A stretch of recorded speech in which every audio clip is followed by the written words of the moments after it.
Selamat datang kembali di pembahasan mendalam kita. Hari ini kita punya sumber yang menarik banget nih. Sebuah studi kasus dari buku Peter F. Drucker, judulnya Management Cases Revised Edition. Kita akan fokus ke kasus nomor 16. Ini membawa kita ke masa lalu ya, masa Perang Dunia Kedua, dan kita bakal mengupas tuntas soal Army Service Forces atau ASF di Amerika Serikat waktu itu. Betul, ini organisasi yang, wah, luar biasa. Nah, misi kita kali ini cukup jelas ya. Kita pengen gali gimana sih prinsip-prinsip dasar manajemen, kayak penyederhanaan kerja, terus pengukuran kerja, itu bisa jalan di skala yang kolosal, gede banget. Dan di bawah tekanan perang lagi kan? Itu dia, di salah satu organisasi paling rumit pada masanya. Mungkin Anda mikir, apa hubungannya cerita perang sama kerjaan saya sekarang? Nah, justru itu serunya. Kita lihat gimana prinsip ini bisa mengatasi kompleksitas dan juga resistensi yang kuat. Oke, siap ya? Mari kita bongkar bareng-bareng. Oke, penting banget nih, pahami konteksnya dulu. Army Service Forces ini bukan unit militer biasa aja loh. Coba bayangin, sebuah organisasi yang cuma dalam 1 tahun 12 bulan ukurannya meledak jadi 100 kali lipat. 100 kali lipat? Wow! Iya, 100 kali lipat. Ekspansinya gila-gilaan. Karena ya, kebutuhan mendesak buat dukung perang AS di seluruh dunia. Ini bukan cuma nambah orang, tapi bangun infrastruktur logistik, supply, administrasi, medis, teknis, semua dari nol, skala global, hampir kayak semalam jadi gitu. Kebayang sih tekanannya pasti luar biasa. Banget. Nah, pertumbuhan super cepat ini kan otomatis bikin kebutuhan efisiensi jadi akut. Semua sumber daya, orang, barang, waktu itu berharga banget. Tapi anehnya, kondisi darurat dan tekanan waktu ini malah bikin muncul resistensi kuat terhadap ide perbaikan manajemen. Oh, jadi malah ditolak gitu ya? Iya. Iya ya. Filosofi dominan waktu itu pokoknya kerjaan harus selesai sekarang. Udah jangan ganggu pakai teori-teori manajemen deh. Fokusnya itu aksi cepat, bukan mikirin optimasi. Mereka kan lagi balapan sama musuh, sama waktu. Jadi program perbaikan kayak gini dianggap gangguan aja. Oke. Nah, di tengah situasi kaos ini muncul tokoh kunci kita, Letnan Kolonel John A. Aldrich. Dia ini yang jadi motor penggerak di balik program penyederhanaan dan pengukuran kerja ASF. Betul, sosok yang sentral banget. Dan dampaknya ini, kalau kita lihat laporan dari Brigadir Jenderal Harold A. Barneson ini, waktu Aldrich dapat medali Gilbreth itu, angkanya bikin kaget. Sebentar, medali Gilbreth ini juga perlu dijelasin dikit mungkin ya. Ini kan penghargaan prestisius banget di bidang efisiensi. Nama Gilbreth itu merujuk ke Frank dan Lillian Gilbreth. Mereka itu pionir studi gerak dan efisiensi kerja di awal abad 20. Ah iya, betul. Jadi ini bukan penghargaan sembarangan ya. Bukan? Jadi, dapat medali ini artinya Aldrich diakui sejajar sama pemikir efisiensi top dunia saat itu. Lanjut soal angka tadi. Oke, nah Jenderal Barnes laporin sampai akhir 1944 aja, programnya Aldrich ini udah survei sekitar 375.000 posisi karyawan sipil dan militer di ASF. Hasilnya, sekitar 66.000 posisi kerja itu dieliminasi. 66.000? Wah, Iya, 66.000. Angka yang gila kan? Apalagi di tengah perang yang justru butuh banyak orang. Gimana caranya ya kok bisa gitu tanpa bikin heboh atau protes besar-besaran? nah itu dia pertanyaan kuncinya. Dan ini menyentuh inti tantangan Aldrich. Ngilangin puluhan ribu posisi, meskipun mungkin nggak semua dipecat ya, bisa jadi dialihkan ke tugas lain. Itu tetap aja perubahan raksasa. Pasti. Tantangannya itu bukan cuma teknis. Gimana caranya jualan ide efisiensi radikal ini di tengah budaya militer yang cenderung hierarkis, mungkin resisten sama perubahan dari luar? Gimana meyakinkan komandan di lapangan yang sibuk perang kalau program ini tuh bukan birokrasi tambahan aja? Iya juga ya. Belum lagi kan pasti ada kekurangan orang di mana-mana, material langka, fokusnya pasti operasi cepat. Terus ada resistensi dari orang-orang lama yang udah nyaman. Betul, pasti ada itu. Ya mikir, ini orang ngapain sih ngurusin ginian? Kita lagi perang loh. Jadi gimana sih Aldrich ini ngatasinnya? Ini kan butuh skill persuasi tingkat dewa kayaknya ya, bukan cuma analisis data doang. Tepat. Dan disinilah, menurut General Barnes, letak jeniusnya Aldrich. Kunci suksesnya itu bukan cuma di metode teknisnya, tapi di bakatnya yang langka buat menyederhanakan dan mengomunikasikan. Oh, jadi komunikasinya ya? Iya, Aldrich ini punya kemampuan luar biasa. Dia bisa ambil konsep manajemen yang mungkin rumit, dibongkar sampai intinya, terus disajiin lagi dalam bentuk yang simple banget, esensial. General Burns bilang, Aldrich bikin program ini mudah dipelajari dan mudah diterapkan. Mudah dipelajari, mudah diterapkan. Ini mungkin kontribusi terbesarnya. Dia nggak datang bawa jargon teknis yang bikin pusing atau manual tebel-tebel gitu. Menarik, menarik. Sering banget kan program perbaikan malah kejebak di kerumitannya sendiri. Jadi Aldrich ini kayak penerjemah ulung gitu ya. Nerjemahin prinsip efisiensi jadi sesuatu yang praktis buat orang lapangan. Persis?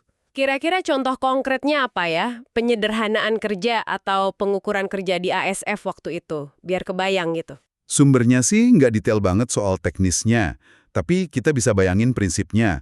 Penyederhanaan kerja itu bisa jadi, misalnya, menstandarisasi formulir.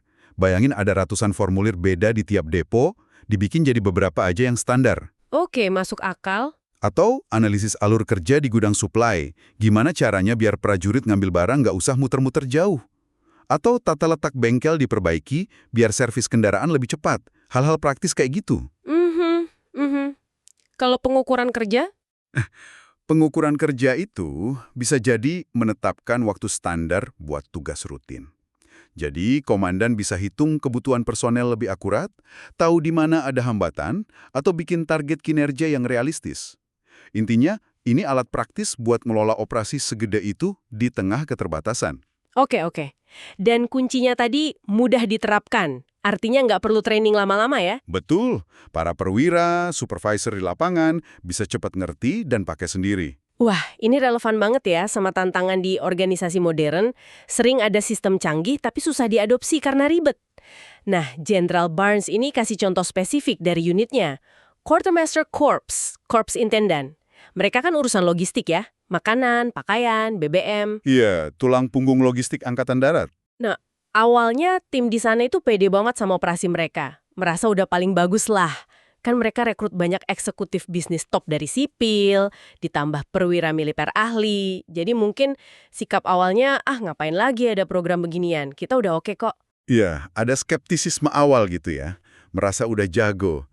Tapi, pas program Aldrich jalan di Quartermaster Corps, hasilnya tetap wow, mengesankan.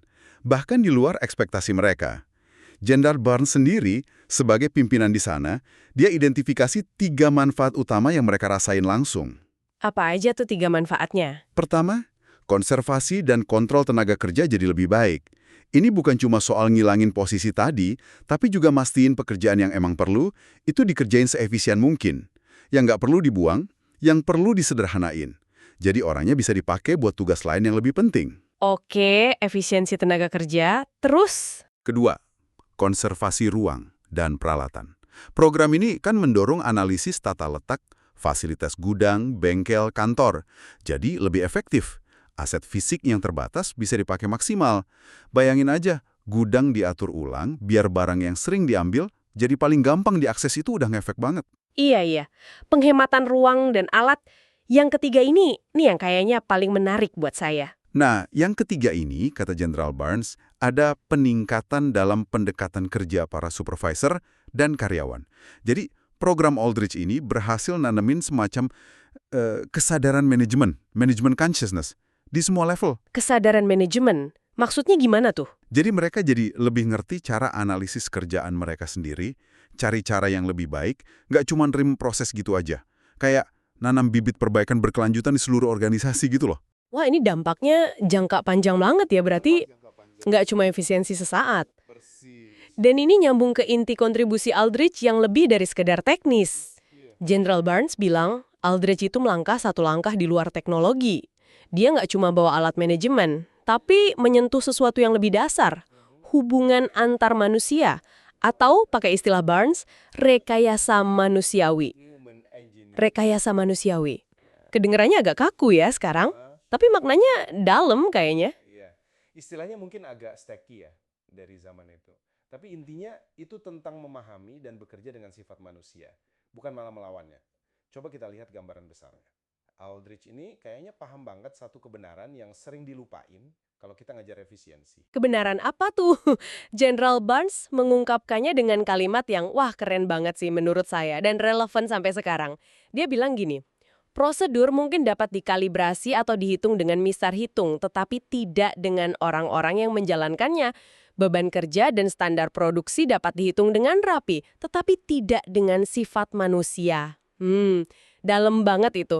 Jadi, angka dan proses itu bisa dihitung, tapi manusianya nggak bisa diperlakukan kayak angka ya. Betul. Aldrich sadar programnya nggak bakal jalan kalau cuma fokus ke diagram alur, formulir, atau stopwatch. Kunci dari rekayasa manusiawi ala Aldrich itu keterlibatan. Keterlibatan. Iya, dia nggak memposisikan diri kayak polisi efisiensi dari luar yang datang ngaudit terus nyalah-nyalahin. Justru sebaliknya, dia libatin para eksekutif operasional, komandan, manajer yang tiap hari jalanin operasi di dalam program perbaikan itu sendiri. Oh, jadi mereka diajak mikir bareng gitu? Iya, diajak analisis proses mereka sendiri, cari solusi bareng. Ini kan numbuhin rasa kepemilikan, ownership. Program ini bukan lagi program Aldrich, tapi jadi program kita. Jadi pendekatannya bukan top-down maksa gitu ya, tapi lebih ke fasilitasi pemberdayaan, bikin orang di dalam sistem itu jadi agen perubahan sendiri. Tepat sekali. Dengan melibatkan mereka langsung, Aldrich berhasil numbuhin dua hal krusial, apalagi di masa perang. Kerjasama tim, teamwork, sama kesatuan tujuan, unity of purpose. Orang dari unit beda jadi lihat gimana kerjaan mereka nyambung, gimana perbaikan di satu tempat bisa bantu tempat lain. Jadi mecah silo-silo gitu ya? Ya, mecah silo, bangun semangat kolaborasi buat tujuan bareng. Dukung perang seefektif mungkin. Nah, fokus ke manusianya inilah yang bikin perubahan teknisnya bisa diterima dan jalan terus. Ini pelajaran penting banget sih. Oke, coba kita tarik benang merahnya nih buat Anda yang lagi dengerin. Dari kasus ASF dan Aldrich ini kita lihat ada prinsip kunci yang kayaknya relevan terus ya. 1. Kemampuan menyederhanakan kerumitan yang luar biasa jadi inti yang gampang dipahami. 2. Bikin solusi atau metode perbaikan itu praktis, mudah dipelajari, dan gampang diterapin sama orang di lapangan. Dan yang ketiga, ini paling penting kayaknya, fokus banget ke aspek manusianya. Libatin, berdayain, bangun pemahaman dan kepemilikan bareng dari orang-orang yang jalanin prosesnya. Nah, pertanyaannya sekarang buat Anda. Gimana prinsip-prinsip ala Aldrich ini sederhanain, bikin gampang diterapin, dan utamain manusia bisa Anda pakai di konteks Anda sendiri? Mungkin lagi hadapi proyek rumit, perubahan organisasi, sistem kerja yang bikin pusing, atau mungkin ada resistensi ke ide baru. Di mana Anda bisa mulai menyederhanakan? Gimana caranya bikin solusi lebih mudah dicerna sama tim Anda? Dan yang paling penting, gimana Anda bisa lebih efektif melibatkan sisi manusiawi dalam setiap usaha perbaikan atau perubahan, apalagi kalau lagi di bawah tekanan. Intisari dari kisah Aldrich and ASF ini memang, ya kuat banget resonansinya. Sukses besar mereka ningkatin efisiensi di tengah kondisi paling sulit, perang global, ekspansi gila-gilaan, sumber daya terbatas, itu nunjukin kekuatan kombinasi antara, ya, penyederhanaan proses yang cerdas secara teknis dan fokus yang kuat ke aspek manusianya. Jadi bukan cuma soal bikin mesin organisasi jalan lebih cepat ya? Bukan cuma itu, tapi gimana nyalain mesin itu pakai energi kolaborasi, pemahaman bareng, dan pemberdayaan orang di dalamnya. Sukses teknis itu ternyata sangat bergantung sama sukses rekayasa manusiawinya ini. Nah, ini membawa kita ke pemikiran penutup nih buat Anda renungkan. Di zaman sekarang ini kita semua kan ngerasain dorongan buat kerja lebih cepat, lebih efisien, lebih produktif, target makin tinggi, deadline makin mepet. Itu nyata banget tekanannya. Betul. Tapi di tengah semua tekanan itu, seberapa sering sih kita benar-benar luangin waktu kayak Aldrich dulu buat serius mikirin cara menyederhanakan kerumitan di sekitar kita? Dan yang lebih penting lagi, seberapa sering kita sambil menyederhanakan itu juga secara tulus melibatkan dan memberdayakan orang-orang yang jadi jantung dari semua proses itu?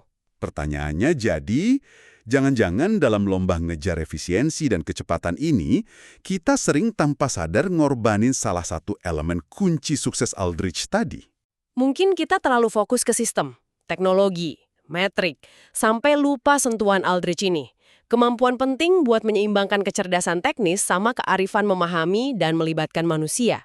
Sebuah pertanyaan buat kita bawa pulang dan refleksikan ya dalam kerjaan kita masing-masing. Oke, terima kasih banyak sudah menyimak pembahasan mendalam kita kali ini. Semoga ada ide atau inspirasi dari kisah Army Service Forces ini yang bisa Anda manfaatkan ya. Sampai jumpa di penelusuran kita berikutnya.